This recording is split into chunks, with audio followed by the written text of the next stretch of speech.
Oi, gente, tudo bom? Tudo bom, galera? Boa noite.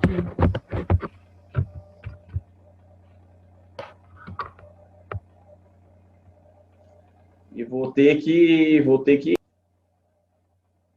Oi.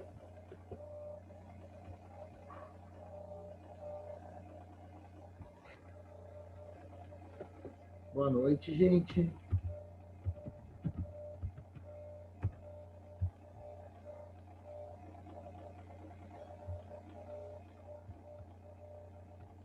Boa noite, professor. Boa noite, tudo bem, Pamela, Matheus, Gustavo, Jana? Como estamos?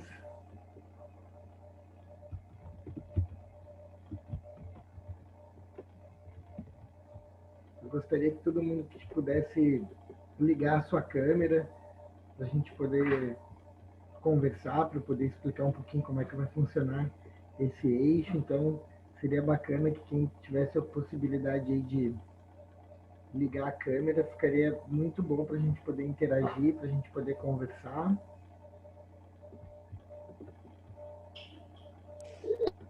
Eu já ligo, professor, só estou chegando em casa. Tá bom, tranquilo. Quem tiver a possibilidade de acessar assim que possível. Eu sei que às vezes a gente está em casa, né? E tá de pijama, acho que às vezes a gente chegou em casa do trabalho, né? Quer ficar à vontade, mas não tem problema nenhum. Vamos lá, galera. Vamos interagir. Até hoje eu cheguei aqui na correria também. Já botei, tomei meu banho, botei a camiseta aqui, vamos começar a nossa atividade então. Vou compartilhar aqui a tela com vocês, tudo bem? Só confirma para mim se todo mundo está conseguindo ver, ou pelo chat, ou pode ligar aí também o. Boa noite, professor. Estamos Boa, vendo sim. Boa noite. Boa noite, Tudo bom? professor. Oi, gente. Vamos lá. E aí, Jennifer, tudo bem? Tudo certo, professor? Tudo certo. Então vamos começar com o pé direito, então. Boa noite a todos. Estou muito contente por mais um início de um módulo aí de imaginologia, né?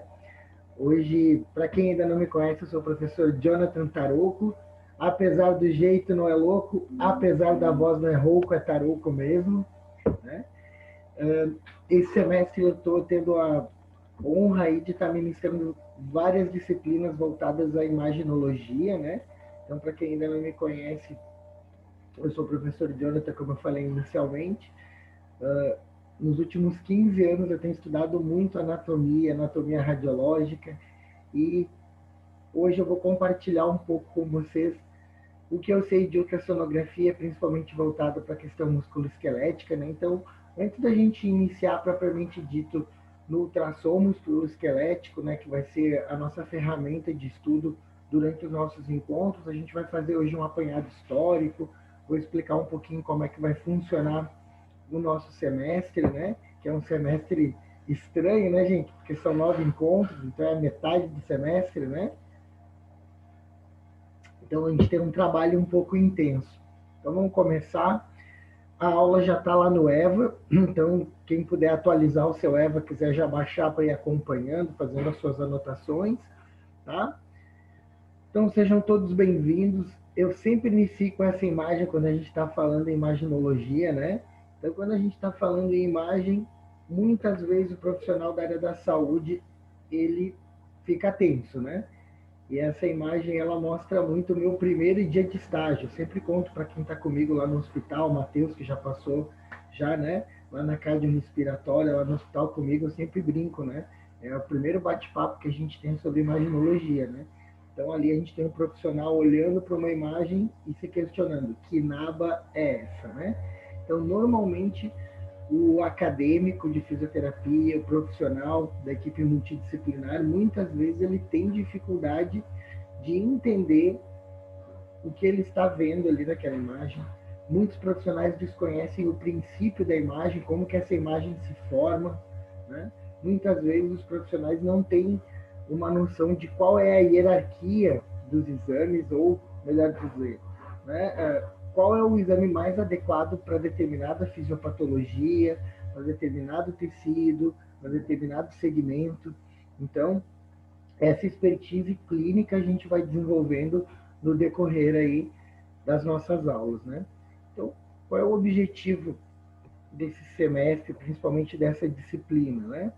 É no final desse eixo a gente conseguir identificar as estruturas anatômicas, né, de cada segmento. Então a gente vai dividir o corpo em segmentos, em cada encontro a gente vai abordar uma articulação, um determinado tipo de músculo, a gente vai fazer uma correlação entre a patologia e as imagens que a gente vai ver, né?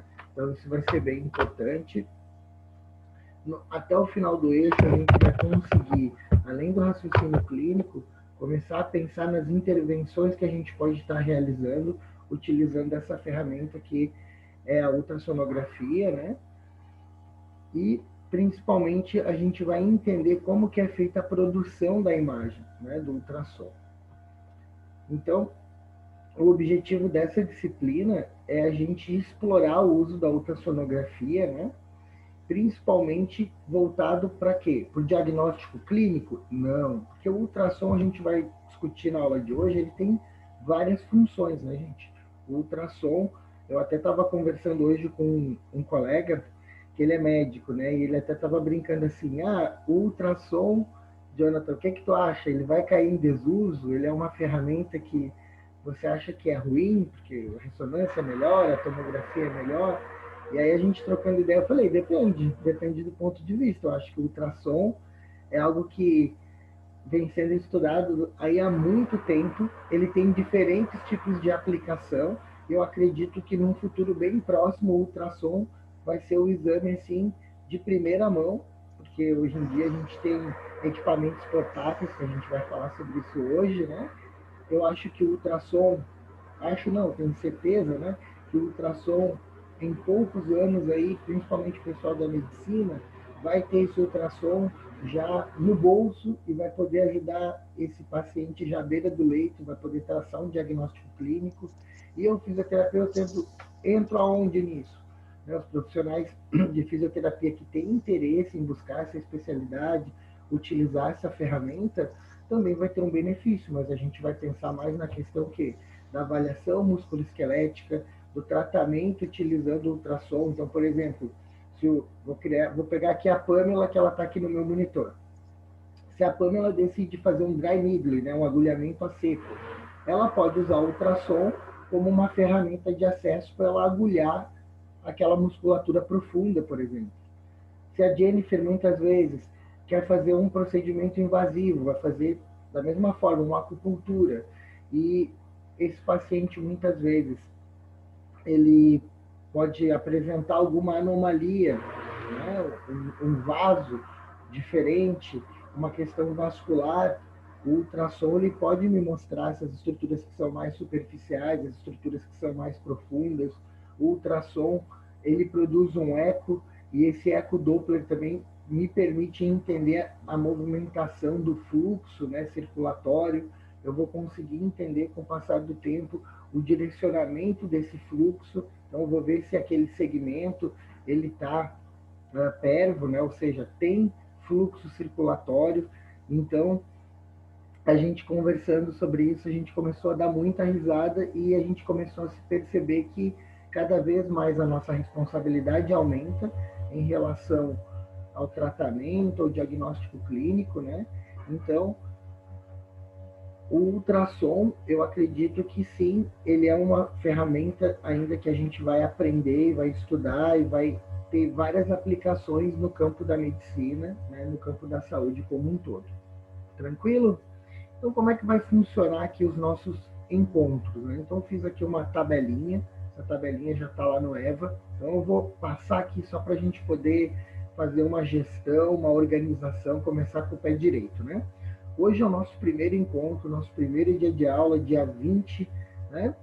E hoje a gente vai falar um pouquinho sobre o que é a disciplina. Eu vou dar uma introdução básica sobre a história da ultrassonografia, vou falar um pouquinho dos princípios físicos, né, e na produção dessa imagem, ok? No nosso segundo encontro vai ser no dia 27. E nesse 27 a gente vai fazer um webinar com a doutora Manuela, que é médica radiologista. Ela médica graduada pela Universidade do Sul de Santa Catarina, nossa Unisul. Então vai ser uma honra receber ela. Ela é uma profissional de extrema competência, sim, e eu tive o prazer de, no meu período de graduação, conhecer ela, estudar com ela. Então ela é uma pessoa assim fantástica e ela vai falar muito sobre a aplicação do ultrassom como ferramenta de avaliação, como ferramenta de diagnóstico clínico. Ela vai falar sobre de que forma a gente faz a aquisição da imagem, vai apresentar, né, o equipamento para a gente. Então vai ser bem legal esse encontro com a doutora Manuela. No nosso terceiro encontro, vai ser no dia 3 de novembro. Então a gente vai aí começar a ver a aplicação do ultrassom dentro da fisioterapia. Então eu vou mostrar para vocês aí algumas estruturas, a gente vai explorar aí a região abdominal. No nosso quarto encontro, a gente vai falar sobre segmentos, então eu vou falar sobre ultrassom do ombro. No nosso quinto encontro, a gente vai ter a nossa primeira avaliação teórica, então a gente vai fazer essa atividade, ela vai ser remota. Daí quando chegar mais próximo eu vou explicar como que vai funcionar em relação ao período de tempo, como enviar, mas vai ser tudo via portal EVA, tá bom? No dia 24/11, vai ser o nosso sexto encontro, e aí a gente vai ter um novo webinário. Esse webinário, ele vai ser com o professor Luiz Belmonte, né? Nosso querido professor aí da ortopedia, né? Ortofuncional. Então, ele vai bater um papo conosco, falando sobre o raciocínio clínico, a aplicação do ultrassom dentro do campo da fisioterapia.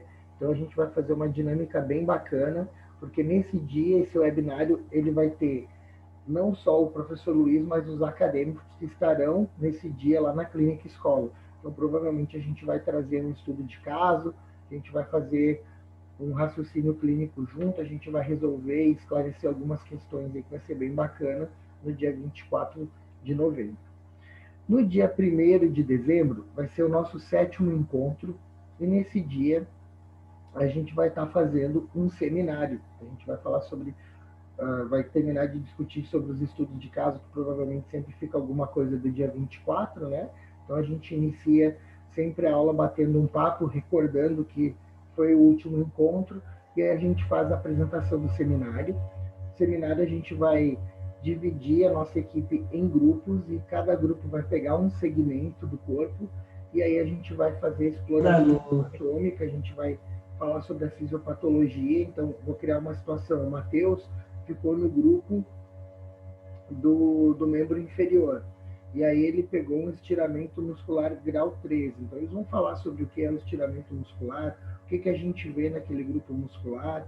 Então é um estudo de caso, vai ser bem bacana, e esse seminário vai trazer muita luz para a gente poder entender essa aplicação do ultrassom dentro do campo da fisioterapia, pensando aí na avaliação fisioterapêutica, pensando na conduta fisioterapêutica, ok?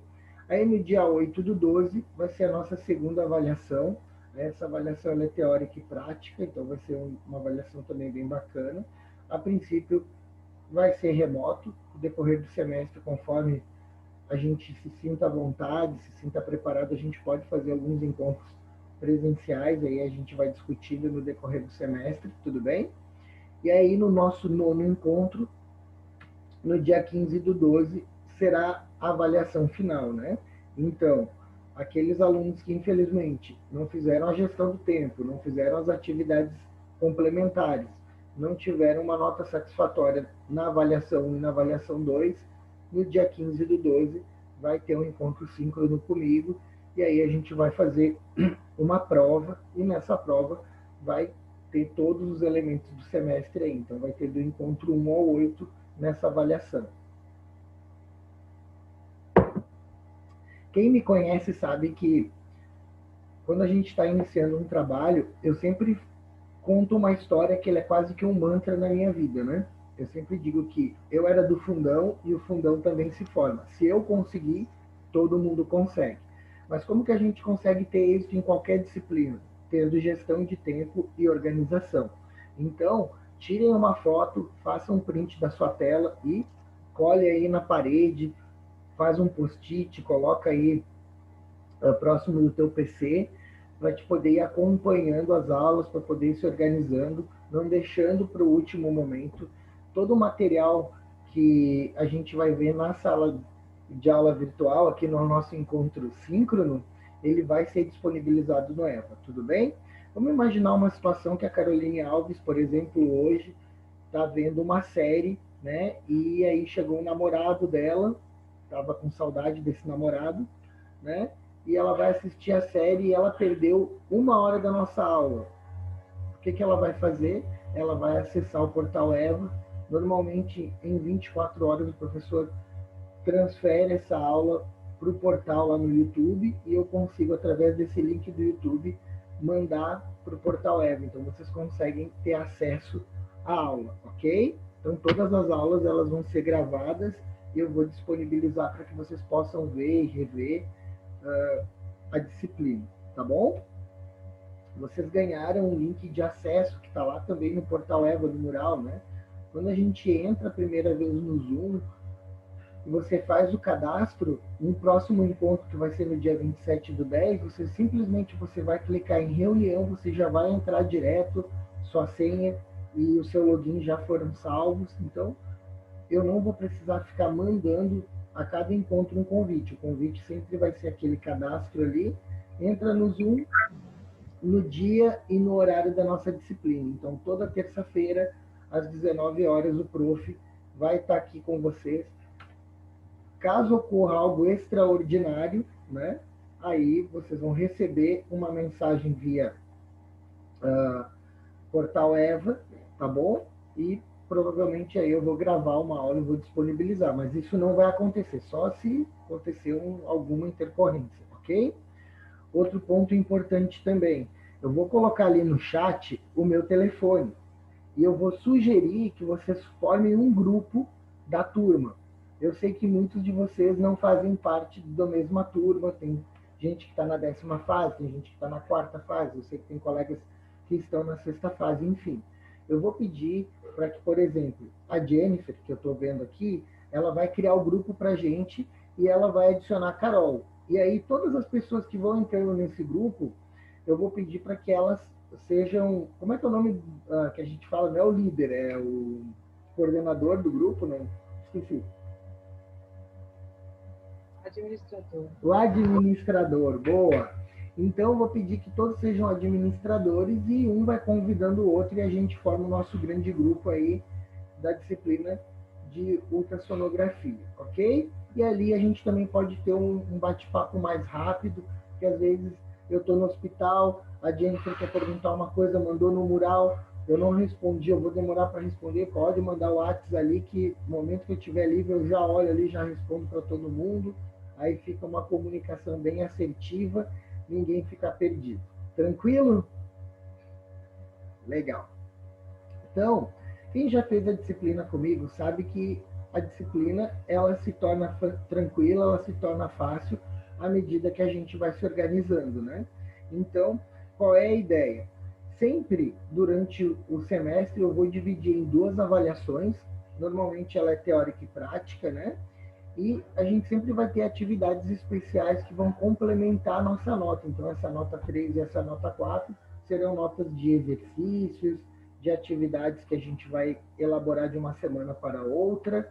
E a gente tem uma nota grandona, que é a nossa nota do seminário, que vai complementar lá a nossa nota 2. Então, essas notas elas vão se associando e no final todo mundo consegue ter uma pontuação satisfatória. Mas mais do que ponto, eu sempre digo, né? O importante é a gente construir o conhecimento, o importante é que a gente consiga desenvolver mais esse raciocínio clínico, se familiarizar mais com as imagens, né? E o objetivo da nossa aula de hoje é o quê? É entender um pouquinho a história do ultrassom, a gente entender essa definição, como que ocorrem esses fenômenos, né, físicos e químicos, né? A gente vai entender como que o que a gente vai ver dentro da imaginologia, né? A gente vai entender o que são os transdutores, eu vou falar um pouquinho sobre o equipamento, né? A gente vai falar sobre o meio de propagação da onda e no final tem algumas curiosidades ali que são os tipos de ultrassom que a gente pode estar observando aí como método de estudo, Tudo bem? Essa imagem, para quem já fez qualquer disciplina de imagem comigo, ela sempre aparece, né? Então a gente tem aqui um fisioterapeuta, esse fisioterapeuta é eu, né? Há 10 anos atrás, magrinho e cabeludo, hoje eu tô gordinho e careca, né? Mas esse aí, esse bonequinho sou eu. Há 10, 15 anos atrás, né? E aí eu tô pensando, meu, o que é melhor? É o raio-x? É o ultrassom? É tomografia? É ressonância? Ontem, quem estava comigo na disciplina de ressonância magnética, eu não sei se tem alguém que estava comigo ontem. Tem? Não. Ótimo. Então vamos lá. Se ninguém estava, eu vou fazer a pergunta aqui para a Jennifer, que está com a câmera ligada. Jennifer, tu que já fez a imagem de radiografia, você que já fez a disciplina aí de tomografia computadorizada, hoje está entrando no ultrassom, né? Ainda não viu ressonância magnética, né, Jennifer? Já viu ressonância magnética, tá vendo? Acabei de ver, Acabou de assistir a videoaula. Beleza. Show. Se eu fosse perguntar para você, Jennifer, que está aí agora entrando, estudando, qual é o melhor exame para ti? É o raio-x, é o ultrassom, é a tomografia, é a ressonância? Para você, Jennifer, qual é o melhor exame? Porque depende. Acho que depende muito da finalidade, né? Qual que é a proposta, o porquê que eu quero aquela imagem, né? Se eu quero verificar mais tecidos moles, se eu quero verificar mais estruturas ósseas, se eu quero verificar alguma tomografia, né? Um tumor ali existente, talvez. Perfeito. Cada um acredita que é isso, né? Show. Então, como tu assistiu a última videoaula, você viu essa imagem, você viu que eu fiz essa pergunta lá para a Anne, né? A nossa formanda, e ela deu uma resposta bem parecida com a tua, que é um raciocínio clínico. Todos os exames, eles são bons. Não existe uma hierarquia, não existe um exame que ele é melhor. Existe o melhor exame para aquela determinada situação, como você falou, Jenny. Eu vou avaliar o segmento, o tipo de tecido, a fisiopatologia, o tempo que eu tenho para poder traçar esse diagnóstico clínico, né? Então a gente sabe que o raio-x ele é o meio mais difundido de imagem que a gente tem aí. Em qualquer lugar a gente encontra um aparelho de raio-x, a gente consegue ter a visualização aí de diferentes tipos de tecido, né? O raio-x é uma ótima ferramenta, né? E quem já fez a disciplina sabe que o raio-x eu não vejo apenas estruturas ósseas. Eu consigo ver também outros tipos de tecido. Qual é a dificuldade, né? É que o raio-x, ele é uma imagem que eu digo que ele é rígida, né? Eu vejo uma estrutura. Deixa eu pegar um bonequinho aqui, né?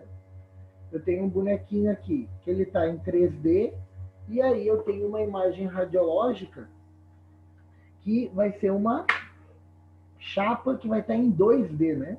Eu vou ter um filme e esse filme ele está em 2D. Então imagina se a gente fez um raio-x de tórax aqui de um Stormtrooper, né? E aí tá ali o raio-x de tórax dele, né? Olha a diferença quando eu olho para o meu paciente e olho a imagem, né? Então eu tenho uma sobreposição e o fisioterapeuta tem que ter uma expertise, ele tem que entender o que ele está vendo ali naquele campo. Como a Jennifer falou, às vezes esse paciente aqui, por exemplo, ele estava andando de motocicleta, bateu, fez um traumatismo craniano. Se ele fez um TCE, será que vale a pena eu fazer um raio-x nesse paciente? Se a Anne vai lá, né, está lá na urgência e emergência, e o médico do setor faz uma radiografia, a Anne, na hora que ela vai observar o raio-x, ela só vai conseguir ver, basicamente, tecido ósseo. Ela não vai conseguir ver os tecidos moles. Então, se tem uma fratura, se tem algum achado radiológico importante ali, provavelmente o médico vai ter que prescrever uma tomo ou uma ressonância. A gente viu no nosso último encontro que a tomografia é o exame da urgência, da emergência, né? A gente consegue ter, né, uma coleção, a gente consegue ter um bloco, ou seja, eu consigo ter um segmento corporal, né? A imagem desse segmento nos planos e eixos diferentes, eu consigo ter no corte transversal, né? Consigo ter no corte sagital e no corte coronal, aquele segmento ali que é da cabeça. Então, eu consigo visualizar estrutura óssea e consigo visualizar ali todo o tecido que está dentro da cavidade intracraniana. Então, eu vou ver o encéfalo, cérebro, cerebelo, tronco cefálico, vou conseguir ter uma tomada de líquido, vou conseguir ver, né, se tem alguma coisa ali. Beleza. Agora, a ressonância magnética já é o exame do detalhe, né? É o exame que eu vou conseguir observar com maior riqueza de detalhes, principalmente os parênquimas, né? Então, eu consigo ver melhor os tecidos. E, principalmente, a ressonância magnética me permite o quê? A visualização melhor do líquido dentro dessas cavidades, dentro desses parênquimas, né? Então, é bem interessante. Mas, como o foco da nossa aula não é raio-x, não é tomografia, não é ressonância, o nosso foco vai ser a ultrassonografia, né? E eu sempre brinco, né? Quem é dos anos 80, que nem eu, quando olha um ultrassom, provavelmente deve pensar na televisão, né? Quando a gente queria ver o Chaves lá no SBT e não tinha TV a cabo na época, né? Pelo menos eu não tinha condição de ter uma TV a cabo naquela época, meus pais não tinham. Eu ia lá, botava um bombril na antena da televisão para poder assistir um determinado canal, e aí eu olhava para aquela televisão e parecia o quê? Um ultrassom, né, gente? Porque a recepção não era muito boa. Então, a gente via aquela tela, a gente já falava que a tela tinha um chuvisco, né? Então, não conseguia visualizar muito bem. Depois de algum tempo, eu comecei a me interessar por imagenologia já na infância. Primeira vez que eu vi um exame de imagem, um ultrassom, eu fiquei pensando assim, meu Deus, será que o cara tirou uma foto da televisão que também estava tentando ver o Chaves? Foi a primeira coisa que eu pensei, né? Não, né? O ultrassom ele tem um outro princípio diferente do raio-x, diferente da tomografia, diferente da ressonância magnética. A gente sabe que o raio-x e a tomo são exames que necessitam de radiação ionizante. Eles funcionam através da emissão de raio-x. Ressonância magnética já tem uma outra forma de visualização daquela imagem, através de um ímã gigante, né? Através do magneto. Né? E não é o magneto do X-Men, não. Né? A gente forma ali, né, uma espécie de espaço, né? E nesse espaço, através do magnetismo, na manipulação ali dos átomos de hidrogênio, a gente consegue ter uma recepção dessa imagem de forma digital. O ultrassom, ele é diferente, a gente já vai entender por quê. Porque eu consigo, através do estudo da propagação do som e do efeito piezoelétrico, ter uma imagem. Então, qual é que é a vantagem do ultrassom, não só para o fisioterapeuta, mas como a área da saúde como um todo? O ultrassom, ele é um exame que é relativamente barato. Então, se eu for comparar com uma tomografia, com uma ressonância, o ultrassom ele consegue dar apoio ao diagnóstico clínico para o médico, né, traçar ali o raciocínio clínico dele e ele conseguir dar o veredito, né, dizer, olha, o paciente tem esse diagnóstico clínico. Para o fisioterapeuta, ele também pode servir de apoio à avaliação, né, e vai justificar aquele diagnóstico clínico dado pelo médico, né. Ele é um exame que, inicialmente, quando a gente olha, no primeiro momento, a gente tem uma certa dificuldade, porque a gente só vê estruturas que são em tons de cinza, estruturas brancas, estruturas escuras, né? Então, lá, quem está vindo do raio-x, a gente fala no radiopaco, no radiotransparente, no radiolúcido, né?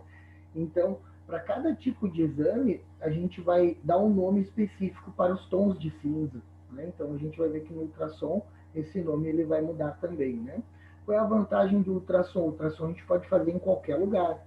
Então, a gente tem equipamentos que são grandes. Hoje em dia, a gente tem um equipamento que é portátil, a gente coloca no bolso e consegue fazer a avaliação do cliente. Outra vantagem, ele não necessita de radiação ionizante e muitos desses equipamentos não necessitam estar ligados na luz, ele já tem a bateria dele. Então, essa é a grande vantagem de utilizar o ultrassom como método de avaliação, né? Qual é que é a desvantagem desse equipamento? A primeira coisa é a peça. E qual peça? A que está operando, né? Então, para que o fisioterapeuta possa utilizar o ultrassom, ele vai ter que passar muito tempo não só entendendo do equipamento, mas visualizando o tecido, fazendo exame, repetindo exame, vendo diferentes tipos de tecido. Então, a desvantagem é que para que a gente possa ter uma boa aquisição de imagem, principalmente eu possa fazer uma boa leitura dessa imagem, esse operador, ele tem que estar treinado. Isso é fundamental. Outro ponto, né, que no momento em que esse profissional ele está fazendo essa varredura, está fazendo a aquisição da imagem, a imagem ela é projetada em tempo quase que real no monitor. Então não dá tempo de ir no banheiro e dizer assim, Jennifer, espera um pouquinho que eu vou no banheiro aqui e já volto. Eu pego e ligo, professor Luiz, olha só, vou te mandar aqui via WhatsApp essa imagem. Não dá? Porque no momento que eu estou ali fazendo a aquisição da imagem, você, Jennifer, já está olhando no monitor. Eu não tenho como fugir, então eu tenho que saber qual é a estrutura que eu estou visualizando ali, né? O que eu tenho que analisar sempre e entender? Que cada tipo de tecido vai me gerar uma imagem. A gente vai perceber que existem tecidos que são densos, que vão me proporcionar um determinado eco, e a gente tem estruturas que são menos densas, que vão me gerar uma outra imagem, uma outra forma de eco, né? E qual é a desvantagem também? Pacientes que estão sobrepeso, né? Pacientes que são obesos, né? Então aquele paciente que ele está sobrepeso, a desvantagem é que a gordura ela é uma forma de resistência, né? Ela gera uma bioimpedância, ela não permite essa propagação ultrassônica de forma tão fácil no tecido. Então muitas vezes esse paciente ele pode ter o ultrassom, pode não ser o melhor exame para aquele determinado problema, aquele determinado segmento. Tudo bem? Então eu vou contar algumas histórias para vocês, aí só para a gente contextualizar o ultrassom, né? A história do ultrassom ela é super interessante. Tem até uma série do Netflix que uma fala sobre Tesla e outra fala sobre a Marie Curie, que é uma das mulheres mais fantásticas que a Terra já teve aí. E eu vou contar um pouquinho da história dela, né? Então, para vocês poderem fazer uma linha do tempo ali, em meados de 1840 foi descobrida a questão do efeito peso elétrico. Que nada é essa? A gente já ouviu falar de efeito peso elétrico lá com o professor Luiz na eletroterapia, né? Então, quem já passou pela orto, quem já fez aí a disciplina de eletroterapia já deve ter ouvido esse conceito de efeito piezoelétrico, né? Quem estuda fisiologia também já viu a questão do efeito peso elétrico quando a gente pensa lá na questão da matriz óssea, né? Que nada é essa.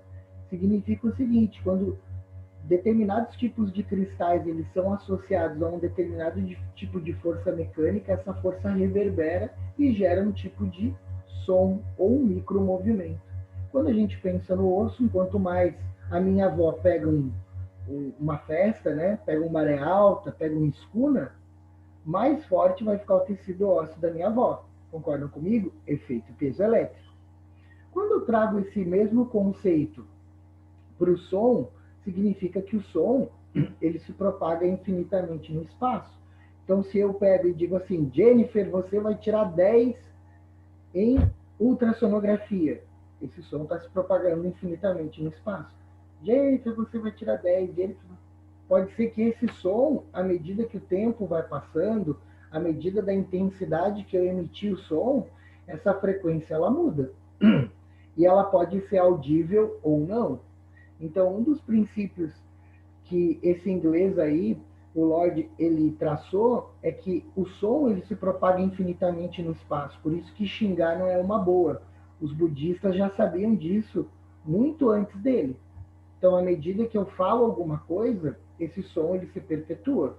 Então, se você, muitas vezes, vai se dar um atributo, se dê um atributo positivo. Porque, por exemplo, se a Lara falar assim, meu, tô lascada nessa aula, aí vai ficar, tô lascada nessa aula, tô lascada nessa aula, tô lascada nessa aula, aí ferrou.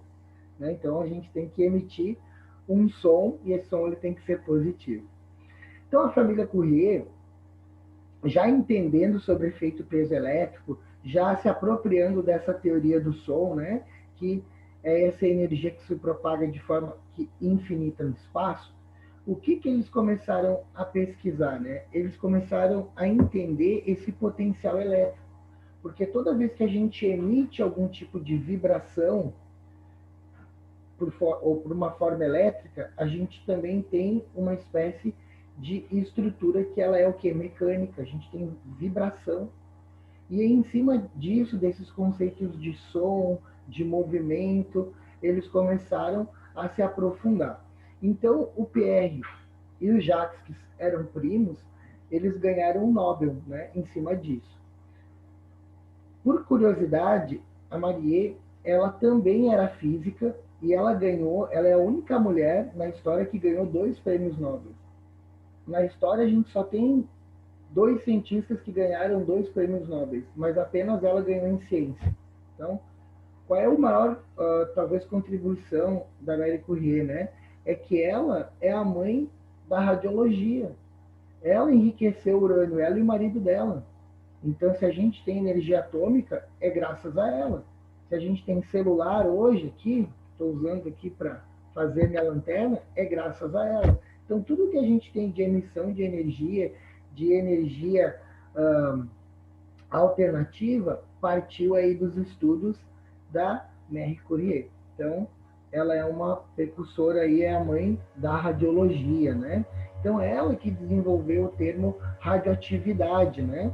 Então, é muito interessante aí o trabalho dela. Quem quiser assistir aí a história dela no Netflix, vale muito a pena, né? Todos os grandes inventos ou descobertas aí da área da saúde, ela sempre teve associada a algum fato histórico, né? E toda vez que na história, né, alguma região do mundo passou por alguma dificuldade, algum conflito, alguma guerra, muitas das tecnologias que a gente utiliza na área da saúde, elas foram desenvolvidas para resolver um determinado problema, né? Então, o ultrassom, inicialmente, ele teve o seu estudo muito aprofundado nessas questões militares, né? Então, o sonar, que é um ultrassom gigante, que tem o intuito aí de verificar a presença de inimigos, diferenças de profundidade, né? Captação de algum tipo de elemento dentro da natureza, na água, na terra, no ar, né?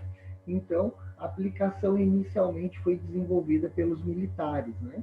Então, na década de 30, já começou a se estudar a questão do sonar, né?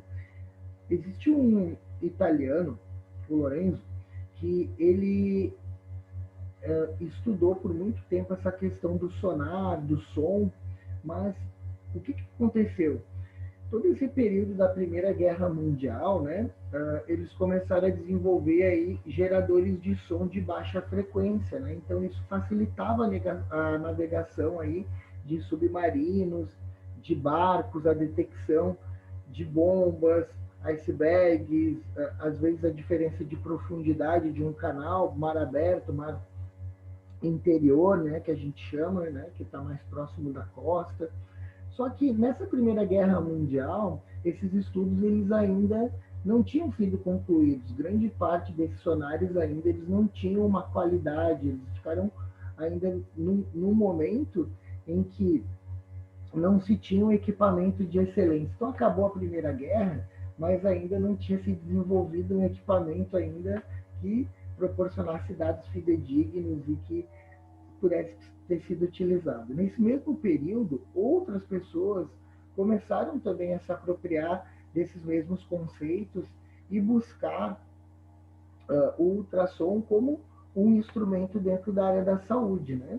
Então, alguns utilizaram ele como uma onda ultrassônica voltada para a recuperação tecidual, né? Então, hoje o ultrassom que a gente utiliza de 1 de 3 Hz, ele é voltado para reabilitação. A gente tem o ultrassom de imagem, que tem uma frequência, uma largura, né, uma intensidade diferente e que tem o objetivo de aquisição de imagem. Então, quando a gente está estudando lá eletroterapia, a gente cai na disciplina com o tema ultrassom, a primeira coisa que a gente pensa assim, eu liguei o ultrassom, eu vou ver alguma coisa aqui, ou às vezes a gente está com um cliente e diz assim, eu vou fazer um ultrassom na senhora. Que bom, vamos ver o que tem dentro de mim. Não, esse ultrassom é terapêutico, esse a gente não vai visualizar nada, a gente vai emitir aqui um tipo de onda, mas é uma onda terapêutica, né? Então ele tem o mesmo princípio aí. Só que nesse início, na década de 20, de 30, de 40, esses estudos ainda eram início, era meio empírico, né? Então, a partir aí da Segunda Guerra Mundial, a gente já tinha desenvolvimento já de equipamentos, tanto voltado para a saúde, mas principalmente aí para a guerra. Então, o sonar estava em alta. Então, a gente já tinha um radar e esse radar já permitia com que a gente conseguisse se comunicar e visualizar melhor as estruturas que estavam no céu, na terra e no ar, né? Então, aqui a gente tem um esquema que a gente consegue visualizar aqui, ó, do lado esquerdo para o direito, né? A gente tem um helicóptero, tem um sonar para poder captar, né, algum tipo de vibração, e essa vibração, o que pode vibrar ali? No caso, pode ser um submarino, pode ser uma baleia, pode ser um cardume de peixe, pode ser um torpedo, né, gente? Então a gente tem ali um navio de guerra, né? Esse navio de guerra também vai utilizar para poder ver quem são os inimigos que estão próximos, né? Tanto no céu quanto no mar, né? Então é bem interessante. Essa tecnologia a gente utiliza hoje em dia, né? Então, por exemplo, o meu sogro tem um barco de pesca. Quando ele sai para pescar, ele tem o sonar, ele já liga ali, ele já consegue ver onde é que está o cardume de peixe, né? Então é muito mais fácil, né? Não é só chegar no postão e jogar linha. Hoje a gente tem esse equipamento aí que permite aí a pesca industrial ter uma aquisição melhor, né, de recursos. Só que isso também é discutido, né? Porque se eu começo a usar o sonar e começo a pescar em grande escala, daqui a pouco o equilíbrio ali, né, é complicado, né? Tanto que tem algumas leis aqui no Brasil que estão sendo revistas, né? Só para uma curiosidade para vocês saberem, né? Então a gente pode utilizar sim. É uma onda ultrassônica? É, mas ele tem um fim ali comercial, né? A gente está buscando ali alimento no fundo do mar, por exemplo. Nós, fisioterapeutas, também vamos utilizar do mesmo princípio, pensando aí no ultrassom terapêutico. Tudo bem? Mas nesses primeiros 30 anos aí do desenvolvimento do ultrassom, muitos médicos, muitos profissionais, muitos físicos, eles foram se apropriando e dizendo que o ultrassom seria uma das maiores ferramentas e seria até uma ferramenta que a gente poderia utilizar como tratamento, né? Então, se transformou uma espécie aí de xamanismo, né? Foi uma grande cura, né? A panaceia, né? Então, quando a gente ouve essa palavra, aí essa palavra ela não tem a ver com charlatanismo, não. É que panaceia é a deusa da cura, né? Então, é como se o desenvolvimento do ultrassom pudesse trazer luz a várias coisas que naquele momento a gente não conseguia tratar, né? Então, por exemplo, até hoje a gente sabe que tratamento oncológico, ele é um tratamento que tem uma série de detalhes para o médico formar o seu raciocínio clínico, traçar sua conduta clínica, assim como o fisioterapeuta vai fazer a sua avaliação fisioterapêutica, vai ter suas condutas, ela vai mudar de paciente para paciente, mesmo tendo a mesma doença, porque existem uma série de detalhes ali, o tipo de tumor, a característica da célula, gênero, enfim, tem N fatores ali que vão influenciar no prognóstico desse paciente, né? Mas dando continuidade ali. Um dos primeiros estudos documentados foi no período da Segunda Guerra, né? Então, assim, quando a gente vai buscar isso, até eu comprei um livro recentemente que fala sobre isso, esses estudos, eles não estão bem desenhados, né? São estudos pilotos, né? Então, são estudos que muitas vezes não têm uma aprovação do comitê de ética, né? Então, muitos desses médicos utilizavam desses equipamentos de eletroterapia, os primeiros equipamentos de imaginologia, que foi o ultrassom, para fazer a avaliação interna desses pacientes, né? Mas a gente não sabe como que era tratado esses pacientes. Muitos desses pacientes, às vezes, eram prisioneiros de guerra, né? Então, assim, são fatos que estão na história aí, é só para, não vai cair na avaliação, é só para a gente discutir aí e conversar, né? Então, um dos primeiros registros que tem é que alguns médicos, né, da Europa utilizaram o ultrassom para fazer a verificação ali da cavidade intracraniana, né? Então, o que acontece? A gente vai ver na aula que o ultrassom, quando essa onda ultrassônica ela entra em contato com um tecido denso, esse tecido denso ele gera um eco muito forte, na imagem a gente não consegue ter uma visualização muito boa. Então, a gente não sabe dizer se esse paciente era um paciente pediátrico, que aí no caso tem as fontanelas, existem aberturas, e a gente poderia ter uma visualização melhor do tecido, né? Então, a gente tem alguns esboços de estudos aí, mas enfim, como os percussores foram os médicos europeus, né? Mas quem ganhou a guerra foram os americanos, aí os brasileiros entraram nessa aí, né? Por tabela. Quem ganha a partida, quem ganha o jogo é que conta a história, não é verdade? Então os Estados Unidos se apropriou também dessa tecnologia, também desenvolveu uma série de sonares, mas a nível científico os Estados Unidos ele só foi buscar, né, a desenvolver mais pesquisas a partir dos anos 80. Entre os anos 70 e os anos 80, a Rússia, principalmente o Japão, né, foram os países que mais desenvolveram essa tecnologia, né?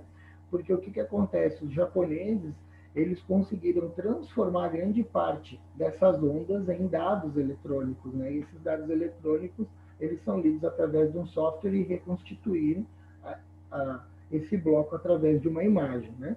Então aqui a gente tem um primeiro equipamento da época, né?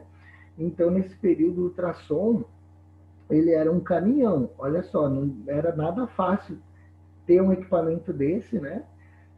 Não tinha uma qualidade essa imagem e esse paciente ele ficava submerso dentro de um tanque, né? Esse tanque ele lembra muito um equipamento que a gente utilizou por muito tempo aí na fisioterapia, né? Ele não parece, não lembra um turbilhão? Ele parece um turbilhão, né? Então o paciente ele tinha que ficar imerso e através dessa imersão era feita a captação da imagem, né? Então aqui a gente tem o paciente aqui, né? Ele está dentro desse tanque e ele está sendo submetido aí a ultrassom e, consequentemente, tinha uma captação de imagem, né? Então, quando a gente está pensando no ultrassom, qual é a vantagem do ultrassom, né, gente? O ultrassom, ele não emite radiação, primeira coisa. Então, é uma boa. A gente já viu que o ultrassom é barato, né? Pensando no paciente que iria pagar pelo exame, né? E ele é um exame prático, no momento que a gente entende o conceito e o que eu quero ver, né? Então, a gente vai perceber que estruturas que são mais superficiais, eu consigo ter uma área de visualização melhor. E estruturas mais profundas eu consigo visualizar? Consigo, mas eu vou ter um feixe menor para poder chegar ali. É o mesmo princípio do ultrassom. Então, quando eu vou escolher um ultrassom, né, a modalidade de ultrassom, né, o que eu quero? Eu quero um tecido mais superficial ou eu quero um tecido mais profundo? Eu quero gerar calor, eu não quero gerar calor. Né? Então, quando a gente começa a estudar eletroterapia, uma das coisas que eu sempre me recordo, o professor Luiz ele falava para mim, era o seguinte: Jonathan, se você quer que a onda ultrassônica se propague de forma mais profunda, de forma mais intensa, você pode manipular o meio. Como assim? Se eu pego e faço uma crioterapia antes, né? Vamos imaginar aí meu paciente teve um estiramento ali do reto femoral.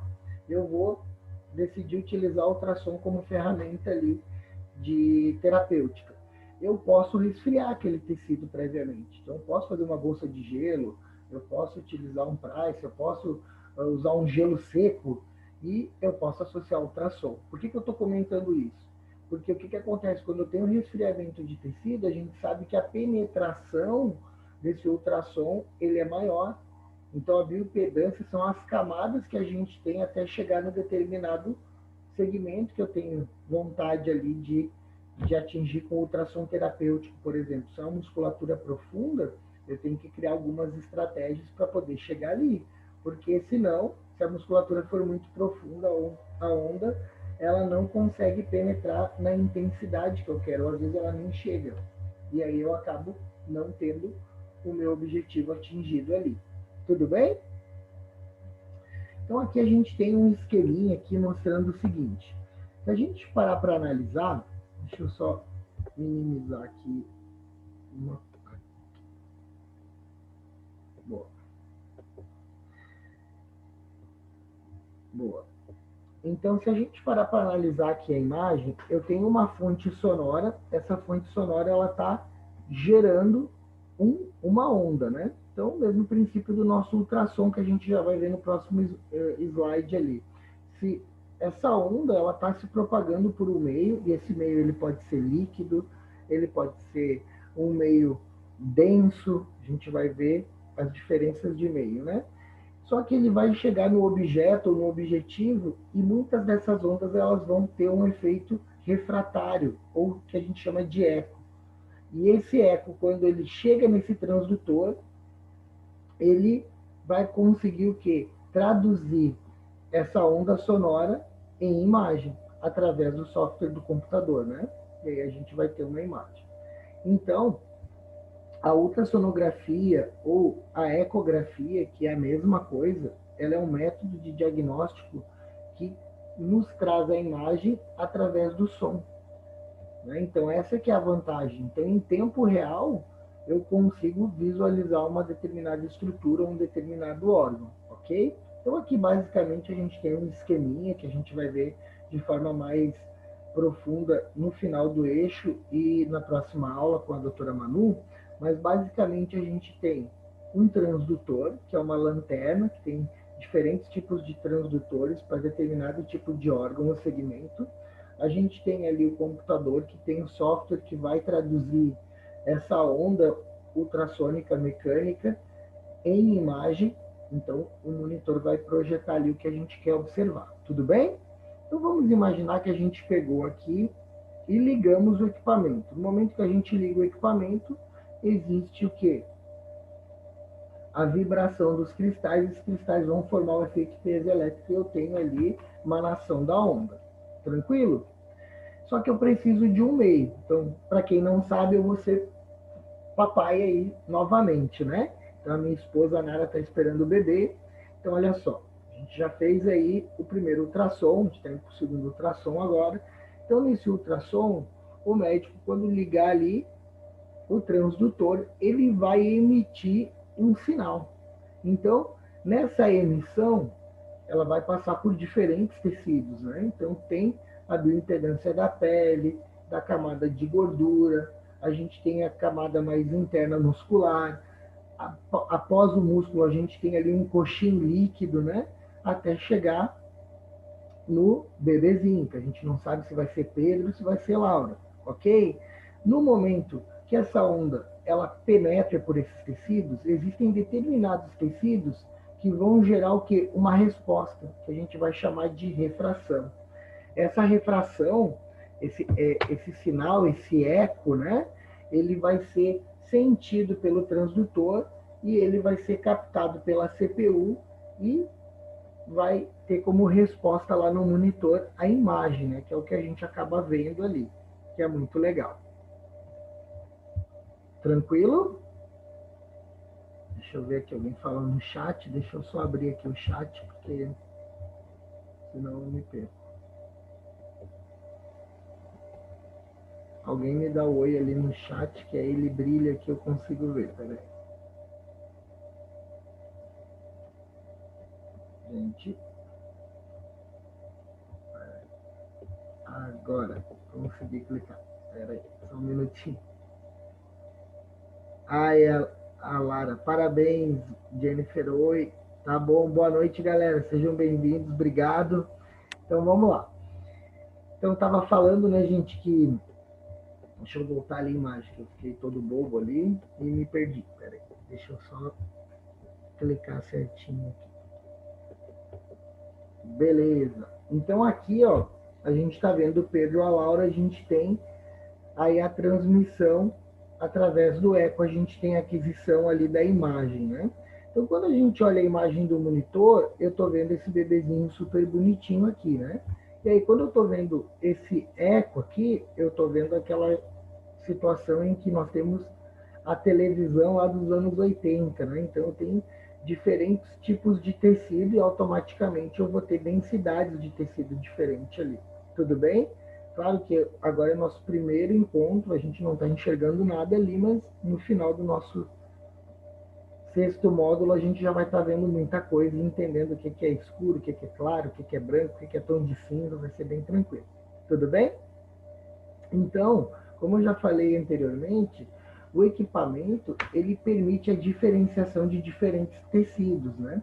Então, aqui eu dei um print nessa imagem. O que o médico está ali visualizando? Ele está vendo o parênquima, né, do fígado, né? Então, ele está vendo esse tecido. Então, como é uma estrutura que ela é mais profunda, percebam que nessa parte mais central, a gente tem ali uma espécie de vaso, né?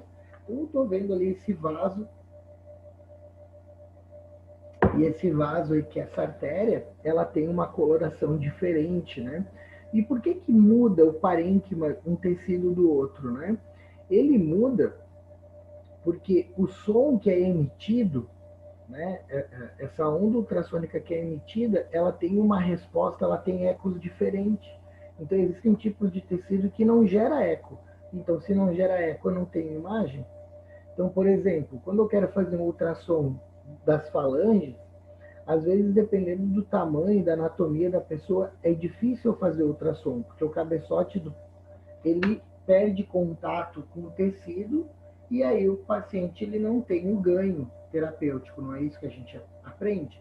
Eu tenho que também ter, que a gente vai ver mais para frente ali, um meio de condução dessa onda, né? Então, muitas vezes, quando eu vou fazer um ultrassom de mão ou de pé, o que eu vou fazer? Eu vou colocar no meio hídrico, ou eu vou fazer no turbilhão, ou eu vou associar com uma bacia, eu vou adaptar, né? Para que eu não perca contato com o meu paciente. E quando eu coloco o cabeçote do ultrassom dentro, né, desse meio hídrico, o que vai acontecer? A propagação dessa onda ultrassônica, ela vai ser melhor e vai penetrar no tecido, ok? Então, gente, o ultrassom, ele mede a impedância acústica dos tecidos e ele transforma isso em onda mecânica e, consequentemente, a gente vai ter ali a imagem, né? O som, como eu falei lá inicialmente, ele está classificado em diferentes tipos de energia, automaticamente ele tem frequências diferentes, né? Então, até eu dei um print aqui de um super-herói, né? Então, a gente sabe lá na Marvel que a gente tem vários super-heróis aí que tem essa ecografia, né? Ele é um grande transdutor. O Homem-Aranha tem o sentido aranha, né? A gente tem vários heróis aí que têm algum sentido aprimorado, né? Infelizmente, a gente acaba não tendo, né? Mas seria bem interessante. Mas vou dar alguns exemplos para vocês aí. A gente consegue captar através da nossa audição, a gente consegue ter uma noção de espaço, por exemplo. Vou dar um exemplo para vocês. Eu moro muito próximo de uma pizzaria. Então, toda sexta-feira aqui na nossa casa é o dia da pizza. Quando o motoboy ele sai da pizzaria, eu já consigo escutar o barulho da moto dele. E à medida que ele está se aproximando do portão da minha casa, eu percebo que esse som ele aumenta. À medida que ele se afasta, né, ele está indo entregar uma pizza ou ele está voltando para a pizzaria, eu percebo que esse som ele fica diferente, ele fica menos audível, né? Por que eu estou comentando isso? Porque ele é o mesmo princípio do eco. Então, quanto maior a vibração, maior a intensidade, dentro da faixa etária de 20 a 2.000 Hz, né, eu consigo escutar. Tudo aquilo que está acima dessa faixa etária ou está abaixo dessa faixa etária, eu não vou conseguir escutar pensando no quesito som. Tudo bem? Então, quando a gente estava ali falando do ultrassom terapêutico, que eu comentei com vocês, né, que todo mundo aqui já passou por essa disciplina, utiliza, né, esse recurso aí, que ele é muito interessante, ele é bem bacana, a gente utiliza na orto, utiliza na dermatofuncional, enfim, é um equipamento super tranquilo, seguro de se usar, né, mas eu tenho que ter uma série de cuidados, né, então eu utilizo do mesmo princípio físico com um objetivo diferente, ok? E aí a gente tem lá os nossos colegas, no caso a doutora Manu ali, fazendo diagnóstico por imagem utilizando a ecografia ou a ultrassonografia, que é a mesma coisa, né? Então o que vai mudar ali? vai mudar o tipo de frequência, né? Então, se a gente for analisar, o nosso cabeçote ali, ele tem cristais que vão gerar efeito piezoelétrico. Mas a gente está muito mais preocupado com o quê? Se a gente vai utilizar essa onda numa frequência muito mais baixa, né? Ela é uma frequência terapêutica, né? Então eu quero acelerar o processo inflamatório, eu quero ajudar na reconstituição ali das fibras musculares, por exemplo, né? Então vou utilizar ali ultrassom. Já, perdão, apertei o botãozinho errado. Já no diagnóstico por imagem, já tem uma frequência diferente, já é de 5 a 20 MHz. Né? E aí, se a gente parar para analisar, o que a profissional está utilizando ali já é uma lanterna, né? Um transdutor gigante que tem o objetivo de captar o eco. Né? Um outro detalhe interessante, no ultrassom terapêutico, a gente não quer captar o eco, por isso que a gente nunca para de movimentar o cabeçote, né, gente? E se a gente ficar parado, o que acontece com o cabeçote? Ele superaquece e ele acaba estragando o equipamento. E eu gero também um hiperaquecimento tecidual.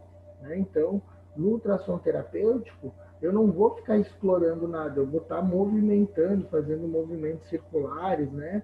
Movimentos ascendentes, descendentes, para que eu possa jogar essa onda ultrassônica em diferentes direções. Tudo bem? Tranquilo, gente? Tranquilo, prof. Eu sei que é um pouquinho chato, mas isso aqui a gente viu lá no segundo grau, a grande maioria de vocês, é só para a gente relembrar ali a questão da frequência das ondas sonoras. Isso é importante, porque quando a gente passar para o segundo e terceiro módulo ali da nossa disciplina, isso vai fazer bastante sentido, né? Então, tudo aquilo que está abaixo desses 20 Hz, eu vou chamar de infrassom. É aquilo que nós, humanos, não vamos conseguir captar. Ultrassom é tudo aquilo que está acima dessa faixa etária, né? Que da mesma forma a gente não consegue perceber muitas vezes esse estímulo, né? Ou muitas vezes esse estímulo ele é traduzido, desculpa, por uma vibração. Tudo bem? Então aqui a gente tem só a onda aqui para a gente poder entender como que funciona as frequências que são audíveis e não audíveis. Tudo bem? Então a gente tem essas escalas aqui, perdão, que mostram, né, essa diferença de hertz, né? Então a gente sempre vai, todos os estudos eles estão voltados para o campo humano, né? Então a gente faz sempre uma relação ali com a natureza, né? Então pegar o exemplo do elefante, né? O elefante, ele é um infrassom. Como assim infrassom? O elefante ele consegue sentir através das suas patas a presença de algum inimigo, a presença muitas vezes de oscilação do terreno, se existe aproximação de outro animal, se existe um estouro ali, uma manada, enfim, ele consegue através da pata, esse transdutor super interessante que ele tem, ter uma localização ali espacial, por exemplo, né? Já a gente não consegue, apesar da gente ter aí a pele, que é o maior órgão do nosso corpo, que também é um grande transdutor, a gente não consegue ter a mesma sensibilidade em relação ao elefante. Tudo bem? Agora, se a gente for comparar, né, a outros animais ali, né, por exemplo, né, o golfinho, o morcego, eles também vão utilizar do mesmo princípio, né? Eles utilizam o princípio do eco. Aí lembra que eu comentei para vocês, né? Que eu tinha falado lá do Lorenzo, lá, aquele italiano, em 1984, ele começou a fazer estudos com morcego, né? E ele era um aficionado pelo morcego. Ele queria entender como que o morcego ele se deslocava e tinha essa capacidade de caçar, né? E tá em diferentes locais, né? Então, normalmente o morcego ele está em locais mais escuros. Então, ele imaginava que a questão de ecolocalização do morcego ele estava baseado na luz. E foi o Lorenzo que, em 84, ele estudou a vida inteira essa questão de ecolocalização. Então, normalmente a gente emite um som, esse som ele reverbera no espaço E dependendo da região em que esse indivíduo se encontra, esse som ele vai sofrer uma refração, ele vai voltar, né?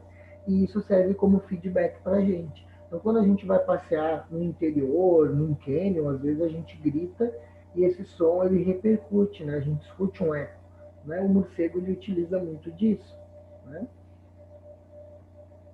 Seria muito interessante se a gente também tivesse isso, né? Então a gente tem esse esqueminha aqui de ecolocalização, por exemplo, o morcego ele está emitindo a onda, né? Então tem um objeto e esse objeto ele vai gerar o eco, né? Que é essa onda refletida.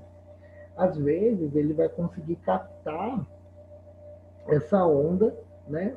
Porque o objeto muitas vezes pode gerar um som e ele consegue visualizar.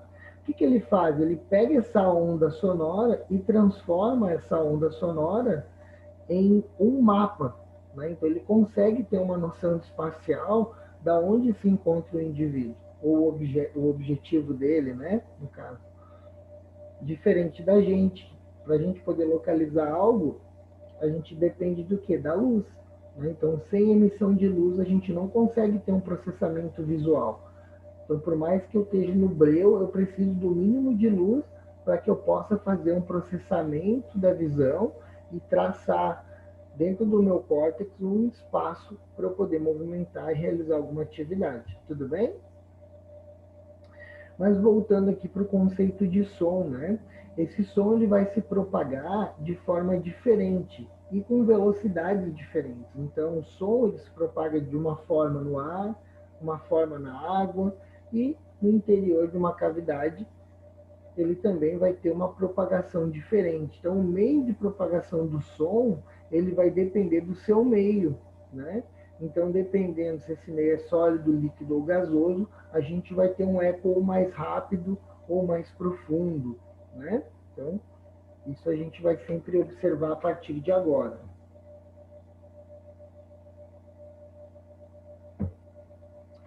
Para que possa ter uma propagação desse som, eu preciso ter um meio, né? O som ele nunca vai se propagar através do vácuo, né? Então, eu preciso ter um meio de condução, que é a história que eu comentei para vocês ali do cabeçote e a pele do paciente. Eu preciso ter um meio de condução, preciso ter um gel, preciso ter água, eu preciso ter um balão, né? Para que eu possa transmitir essa onda para poder chegar ali no tecido, né?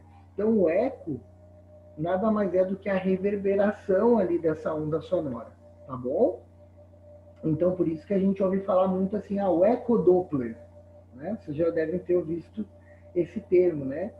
Então, agora a gente não está mais falando do morcego da ecolocalização, a gente está trazendo esse conceito agora para a saúde. Então, o eco é esse som que está reverberando. Então, por exemplo, o ultrassom, ele permite que o técnico ou o médico ou o fisioterapeuta consiga perceber, por exemplo, um direcionamento de fluxo diferente. A gente já vai entender isso, como que isso funciona, como que a gente mede isso. Mas o eco é justamente essa onda sonora que está reverberando, que está trazendo uma resposta para esse cabeçote. Tudo bem? Então, isso vai depender do que esse eco, né? Ele depende do tipo de tecido. Então, existem tecidos, como a gente já viu no início, os tecidos, por exemplo, adiposo, ele tem uma maior resistência, ele tem uma maior bioimpedância acústica. Então, é difícil dessa onda penetrar, né? Então, eu tenho que usar uma frequência diferente, né? Então, dependendo do tipo de tecido, às vezes eu vou ter que usar intensidades diferentes para que eu possa chegar naquele tecido, ok? E um exemplo que eu até já comentei dessa resposta é o efeito Doppler. Então, normalmente as artérias e veias, elas vão fluir em sentido oposto e em velocidades diferentes também, né? Então, esse grande transdutor, ele consegue perceber o que é a artéria e o que é a veia, e direcionamento de fluxo, né? E a gente pode alternar a relação de frequência, né? Então, isso também é uma vantagem para quem está operando o equipamento, né? Porque isso vai permitir que eu tenha uma resolução melhor do tecido que a gente está investigando, né?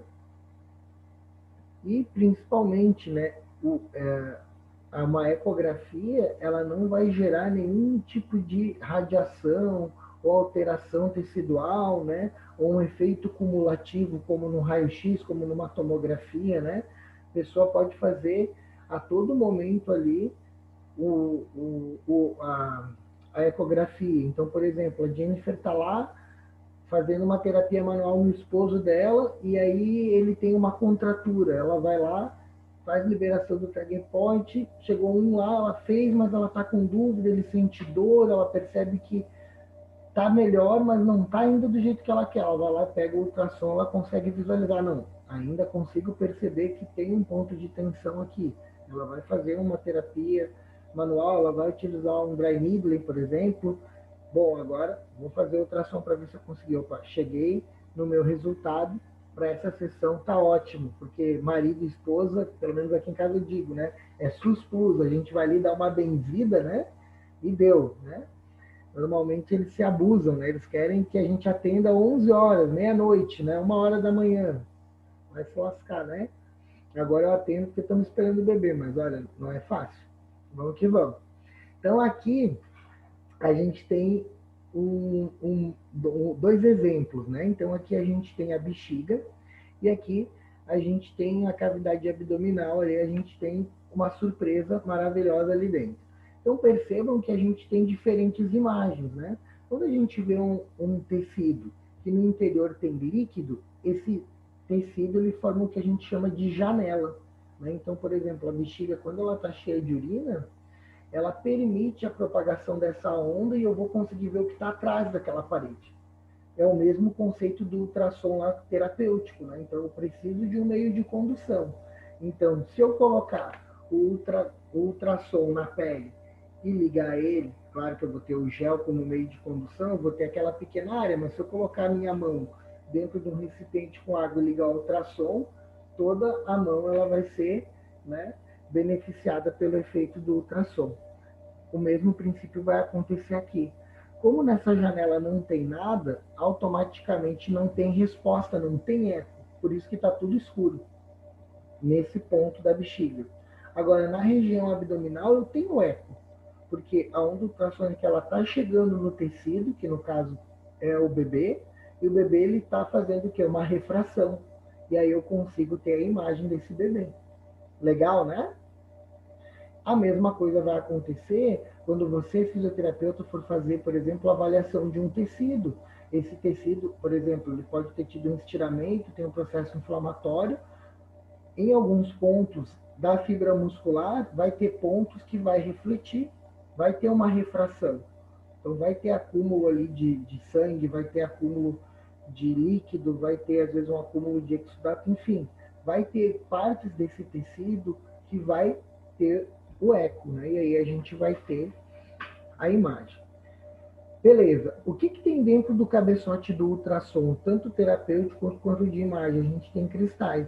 E é uma composição, né? Então, dentro daquele cabeçote ali, para poder gerar o efeito peso elétrico, a gente tem uma composição, a gente tem uma liga, né? Que ela é composta aí por titânio, chumbo, zircônio, cristal de quartzo, né? E isso vai gerar o que a gente sabe que é o efeito peso elétrico, que é essa vibração. Então, essa vibração mecânica, ela vai ter algumas características de propagação, que a gente chama de atenuação, absorção, reflexão, refração, difração e transmissão. Meu Deus, parece que eu estou numa aula de mecânica avançada, né? Mas eu já vou explicar cada um deles. Então, a gente tem aqui o conceito de física, né? Que quando a gente joga uma pedrinha na água, esse ponto de maior tensão vai ser o ponto que vai liberar energia. E essa energia ela vai se propagar por um campo, não é assim? Então, por exemplo, eu que adoro pegar onda final de semana, normalmente eu olho lá no Terra Waves, lá, se tem ondulação. Essa ondulação ela é produzida como? Através aí dos ciclones, furacões aí que se formam em alto mar, e a força do vento aplicada na água vai formar uma onda e a gente vai, final de semana, pegar essas ondas aí, se Deus quiser.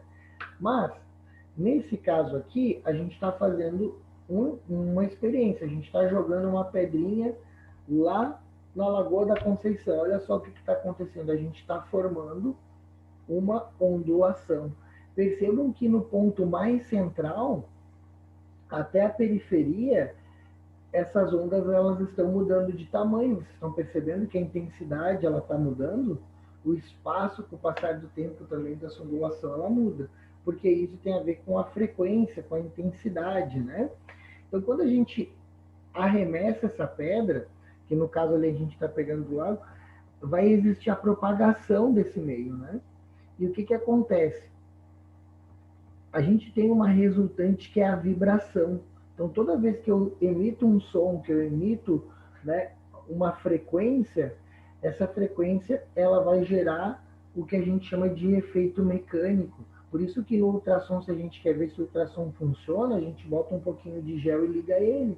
A gente vai perceber que aquele gel, que o cabeçote, o efeito peso elétrico vai fazer com que exista ali um deslocamento e às vezes até um ruído, né? A gente consegue perceber que o equipamento está ligado, a gente consegue perceber que esse transdutor ali, ele está gerando onda, né?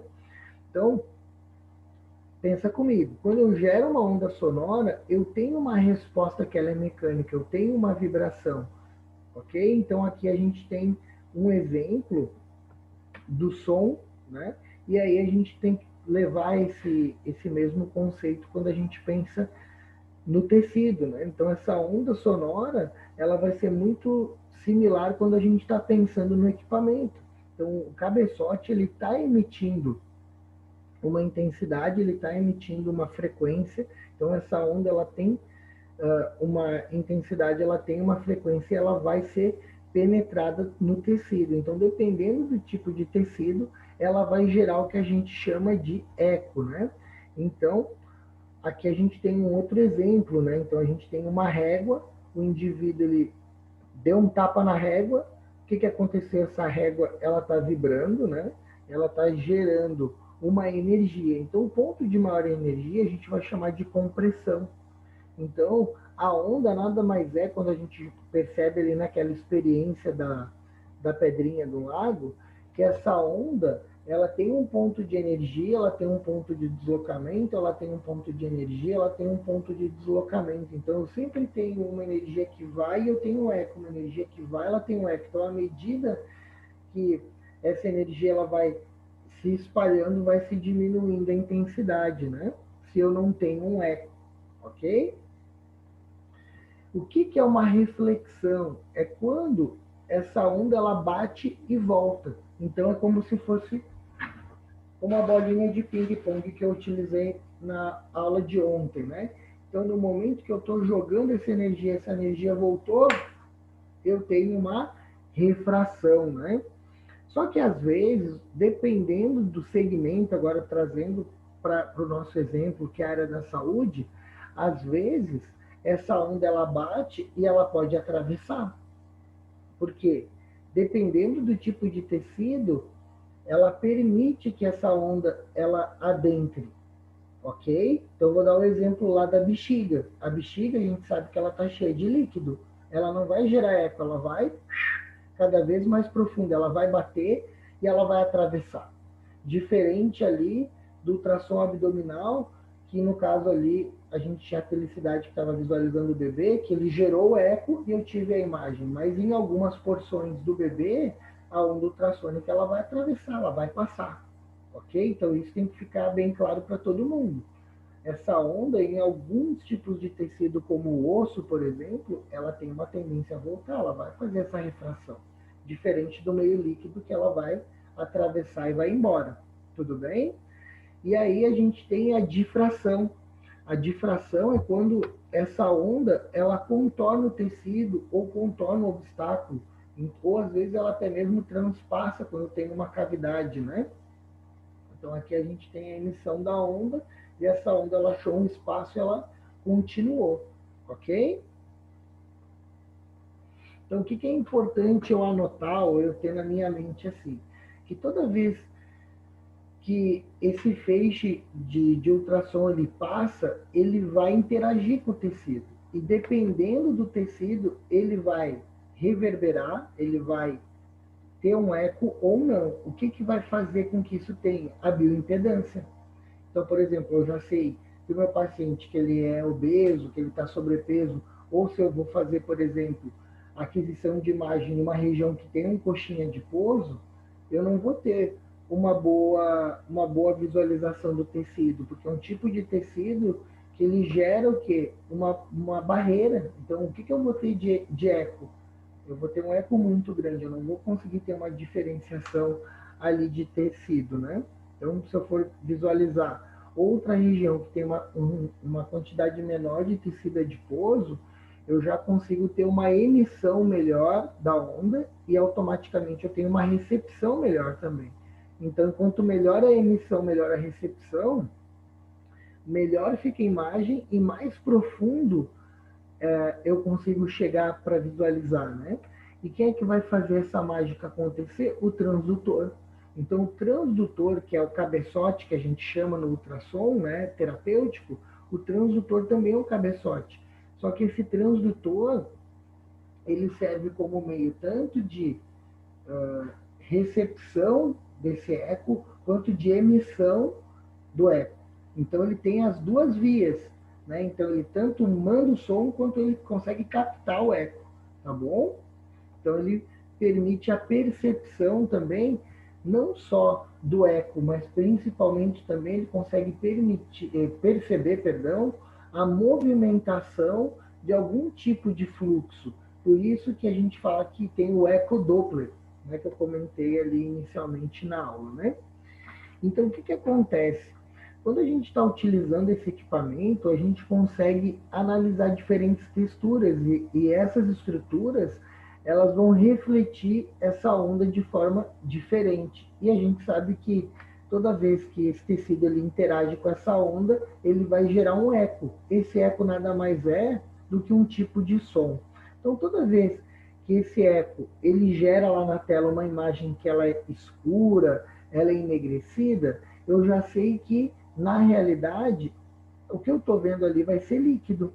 Então, eu já sei que o líquido, ele tem ausência de eco. E aí eu vou usar a palavra anecóico.